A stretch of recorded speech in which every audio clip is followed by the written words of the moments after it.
बिस्मिल्लाहिर्रहमानिर्रहीम। आज हम स्टार्ट करने जा रहे हैं टॉपिक ऐसे। ठीक है, ऐसे है कि हम इस पे बात करेंगे ये किस जुबान का लफ्ज है, ये लिटरेचर की कौन सी फॉर्म है। तो सबसे पहले ये लिटरेचर का ये वर्ड है। ठीक है, ऐसे जो है ये लिटरेचर की फॉर्म है और इसमें जो है ये लफ्ज जो है ग्रीक लैंग्वेज का है। ठीक है, ग्रीक लैंग्वेज का ये लफ्ज है ऐसे, मीन के यूनानी जुबान का ये लफ्ज है ऐसे। ये यूनानी जुबान से डिराइव हुआ है और ऐसे में हम इसकी अगर डेफिनेशन लगा लें तो ये इस सेंस में हम बात करेंगे कि कोई भी एक टॉपिक जिसके बारे में हमें उसका पूरा आइडिया हो, पूरी उसके बारे में हमें इंफॉर्मेशन हो, तो हम उससे बात हम उस पर करते हैं। उसके हम एडवांटेजेस, डिसएडवांटेजेस, अगर कोई और टॉपिक के लिहाज से होगा, कुछ की हम काजेस हम बयान करेंगे, कुछ के हम साथ में हम सॉल्यूशंस देंगे, कुछ के और तरह से टॉपिक्स बनेंगे। जैसे कोई पर्सनैलिटी आ जाए तो उनके और तरह से उनके वर्क आ जाएंगे। ठीक है, उनका रोल आ जाएगा, उन्होंने क्या कुछ सोसाइटी के लिए किया, ये सारी चीज़ें। तो यहाँ पर ऐसे जो है उसकी टाइप्स हैं हमारे पास, मेजर जो उसकी टाइप्स हैं वो 3 हैं।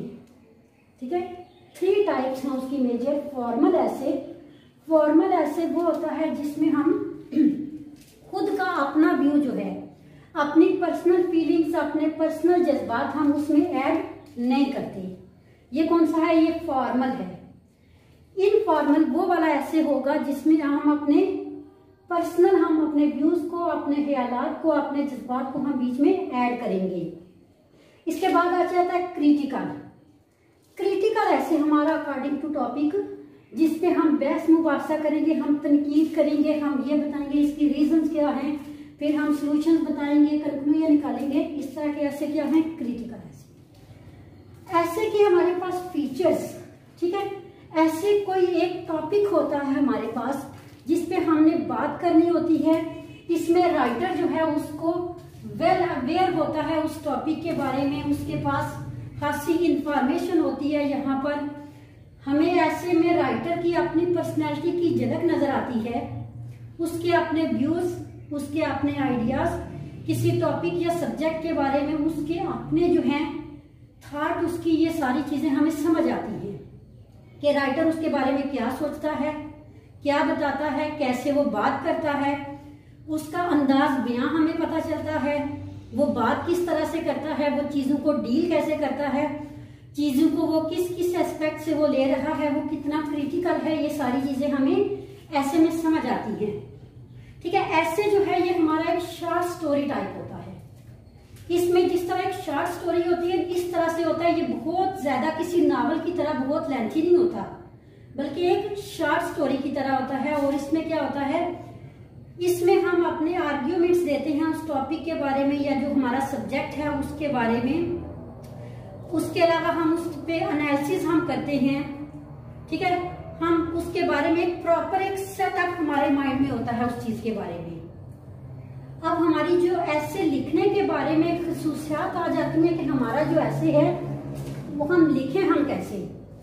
सबसे पहली बात है कि हमें ऐसे लिखने के लिए लैंग्वेज जो चूज करनी है वो सिंपल लैंग्वेज को हम उस तरह से हम पेचीदा ना बना दें, इतनी कॉम्प्लिकेटेड लैंग्वेज ना हो हमारे लिए कि हम खुद ही हम उससे लिखते हुए कंफ्यूज हो जाएं। लैंग्वेज इजी से इजी लैंग्वेज आप चूज करें, इजी से इजी आपकी वर्डिंग हो, सेंटेंस आपने अच्छी तरह से बनाए हुए हों। सेंटेंसेस के अलावा क्या कि आपने बातें जो आपने उसमें कोट करनी है वो आपको पता हो कि मैंने कौन सी बात कहाँ पे मैंने कोट करनी है। अगर मैंने कुरान पाक का मैंने हवाला देना है, मैंने हदीस का हवाला देना है, तो वो कहाँ पे कौन सी बात एडजस्ट होगी। ठीक है, ये चीजें हो जाएंगी। उसके अलावा हमारा क्या होगा, उसके बाद फिर हम आ जाते हैं कि ऐसे लिखने के लिए जो हमने टेक्निक्स अपनानी है वो हमारी कौन सी है। ठीक है, ऐसे के लिए हम अपनी टेक्निक्स हम कौन सी अपनाएंगे। सबसे पहली बात जो है हमारे पास, हम आउटलाइन हम ऐसे की बनाएंगे। ऐसे की हम आउटलाइन बनाएंगे क्योंकि आउटलाइन के बगैर अगर हम ऐसे हम शुरू कर देते हैं एक पैराग्राफ, दूसरा, तीसरा, उस तरह से हमें कोई खास नंबर नहीं मिलने वाली। बेशक हमने तैयार किया हुआ हो सारा, बेशक हमने सारी की सारी बात हमने की हुई हो, लेकिन जब तक आप उसकी आउटलाइन नहीं बनाएंगे आपके ऐसे में वो 4 नहीं आएगा, ठीक है, उसकी वो वाली बात नहीं उस तरह से होगी। आउटलाइन अब आपकी कैसी होनी चाहिए? आउटलाइन असल में हकीकत में है क्या, ये एक फ्रेमवर्क है। जैसे आप किसी एक चीज का खाका बना लेते हैं ना, आप एक स्ट्रक्चर बना लेते हैं किसी चीज का, एक इमारत बनाने से पहले आप एक नक्शा बना लेते हैं ना, उसे आप कहते हैं आउटलाइन, ठीक है। बिल्कुल उसी तरह से ये आपकी आउटलाइन है। ऐसे लिखने से पहले उसका एक स्ट्रक्चर है जो हमारे माइंड में है, ये क्या है? आउटलाइन है। ये आउटलाइन के लिए हमारे जो सेंटेंसेस, हमें सेंटेंसेस की बजाय हम क्या चीज करेंगे? फ्रेजेस को हम चूज करते हैं ज्यादा, क्योंकि सेंटेंसेस बहुत लंबे हो जाते हैं। फ्रेजेस जो हैं वो शॉर्ट होंगी। फ्रेजेस को हम लोग चूज करेंगे और इम्पोर्टेंट हमारी एस्पेक्ट जो है वो वाली फ्रेजेस हम देंगे। बहुत इंपॉर्टेंट जो एस्पेक्ट्स हम जो इसमें डील हम करने जा रहे हैं, जिन पे हम बात करने जा रहे हैं, वही वाले होंगे, ठीक है। इसके हमारे जो है वो सेंटेंसेस हम पूरी तरतीब से हम लिखेंगे। ये नहीं कि कोई उठा के कहाँ पे हम पहले हम इंपॉर्टेंस लिख दें, इंट्रोडक्शन हमारा मिड में जाके आ जाए, सोल्यूशन हम लिख दें, एडवांटेजेस जहाँ पे जो आए उस तरह से नहीं हम करेंगे। हम एक प्रॉपर हम एक तरतीब को फॉलो करेंगे। उस तरतीब के साथ हम आउटलाइन बनाएंगे और आउटलाइन में हमारे मेन पॉइंट्स होंगे, ठीक है, शॉर्ट सेंटेंसेस होंगे और फ्रेजेस को हम यूज करेंगे। सेंटेंसेस की बजाय हम किसको प्रेफर करेंगे? फ्रेजेस को। अब आउटलाइन में सबसे पहले हमारा क्या होगा?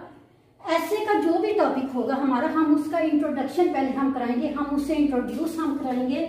जैसे करप्शन हो गया, को एजुकेशन हो गया, चाइल्ड लेबर हो गया, ठीक है, एडवांटेजेस ऑफ मोबाइल फोन हो गया, कोई पर्सनैलिटी होगी जैसे अवर नेशनल पोइट, तो हम उसका क्या करेंगे? सबसे पहले हम उसका इंट्रोडक्शन देंगे, हम बताएंगे कि वो है क्या, जिसके बारे में हम बात करने जा रहे हैं वो टॉपिक क्या है असल में।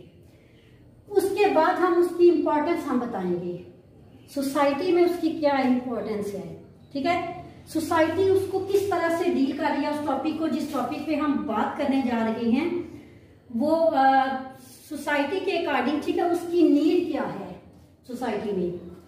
उसके बाद आ जाती है इसकी काजेज।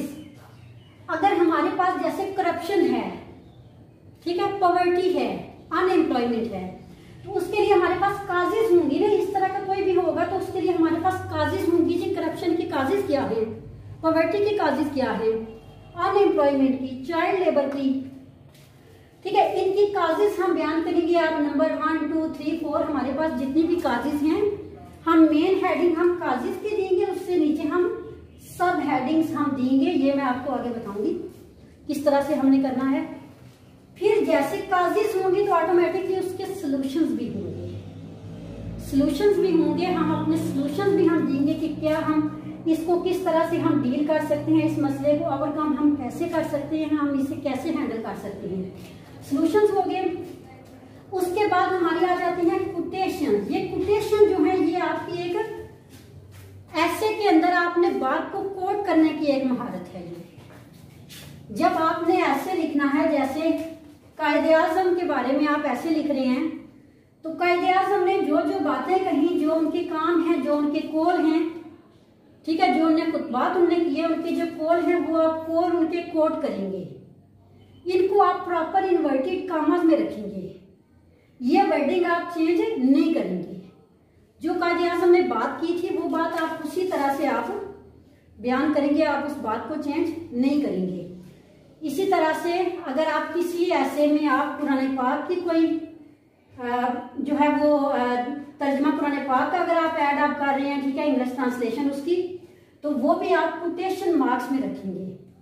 कोई हदीस आप ऐड कर रहे हैं तो उसको भी आप कोटेशन मार्क्स में रखेंगे। उसके अल्फाज की भी जरा सी चेंजिंग नहीं होगी, बिल्कुल एज इट इज उसे आप लिखेंगे और उससे कोटेशन मार्क्स में। कोटेशन मार्क्स का मीन यही होता है कि अगले की बात को हम बिल्कुल उसी की ज़बानी हम उसी तरह से हम बयान कर रहे हैं, उसे हम खुद से चेंज नहीं करते।